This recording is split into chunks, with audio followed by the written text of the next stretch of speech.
Sinuspindi ng Land Transportation Franchising and Regulatory Board o LTFRB ang prangkisa ng isang taxi na inisprayan umano ng kemikal. Ang pag-spray po ng kemikal ay para daw mahilo yung pasahero at para siya mapagnakawan o kaya mapagsamantalahan. Pero giit ng operator ng taxi, walang masamang balak ang driver. Nag-spray lang daw siya ng tinatawag na fabric conditioner para bumango ang sasakyan. Nakatutok si Steve Dailisan. Sariwa pa raw sa alaala ni Baby, di niya tunay na pangalan ang insidenteng naranasan sa Dad's Taxi na may plakang UVW243. October 19, alauna ng hapon, sumakay daw siya sa Timog Avenue papuntang Maynila. Nang umandar ang taxi, nag-spray daw ang driver sa ibaba ng upuan at nakasinghot siya ng kakaibang amoy. Umaandar na kami, nag-unlock na ako, tapos kinuha ko na yung gamit ko. Binigay ko na, hinawakan ko na agad yung gamit ko, binigay ko sa kanya yung 100 pesos. Sabi niya, teka lang, may sukli ka pa. Sabi ko, hindi na ho sa inyo nahulat yan. Bumaba na ako, pero nung bumaba ako, buong katawan ko nangangatog pa rin. Nagsumbong siya sa pulisya at Land Transportation Franchising and Regulatory Board o LTFRB. Ang karanasang ito, inilahad din niya sa Facebook.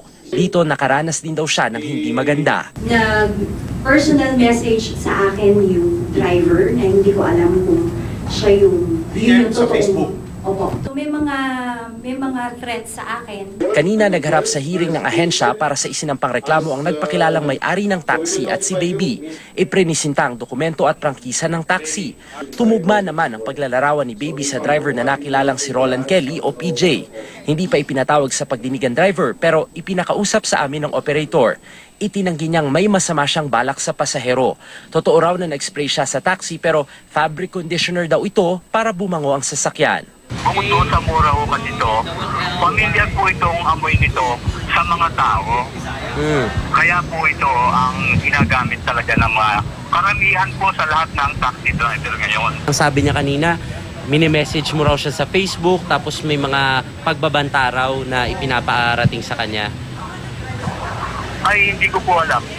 Kasi po, sa totoo lang po, hindi ako ganong sa mga Facebook, internet, kasi araw-araw po akong bumibiyahe.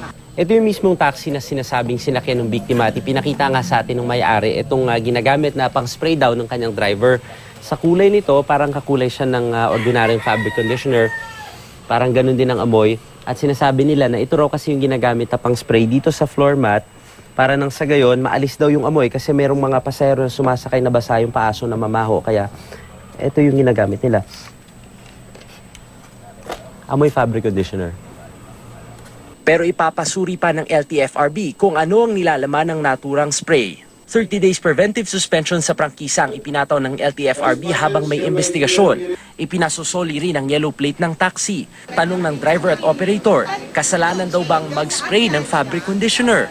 Mula raw ng kumalat sa Facebook, hindi na raw bumiyahe ang taxi. Wala na raw gustong sumakay at tila nahusgahan na sila. Pero giit ng LTFRB, may isa pang kahalintulad na reklamo sa kaparehong taxi at driver kaya tuloy ang kanilang investigasyon. Hinihintay lang daw nilang dumulog ang nagrereklamo. May 8 kaso naman na kaparehong modus ang iniimbestigahan sa ibang prangkisa. Isusumiti raw ng LTFRB ang reklamo sa pulisya. Pero si Baby hindi pa raw sigurado kung itutuloy ang criminal complaint. We cannot really control what will the complainants do, but as soon as we get to know what the complaint either in social media or reported to us by the police or other media outlets, then we act on them. Kung talagang sa palagay niya, may balak sa kanya, i-pursue niya yung case niya. Para kung may kasalanan, hindi na pamarisan ng iba. Pag hindi niya napatunayan, ako naman ang magdidemanda kasi naperwisyo niya kami. Sabi ng LTFRB bilang paghihigpit, ipagbabawal na raw nila ang paggamit ng child lock sa taxi o obligahin din daw nila na magkaroon ng ID ang bawat driver na isasabit sa loob ng taxi na madaling makita. Steve Dailisa, Nakatutok, 24 Oras.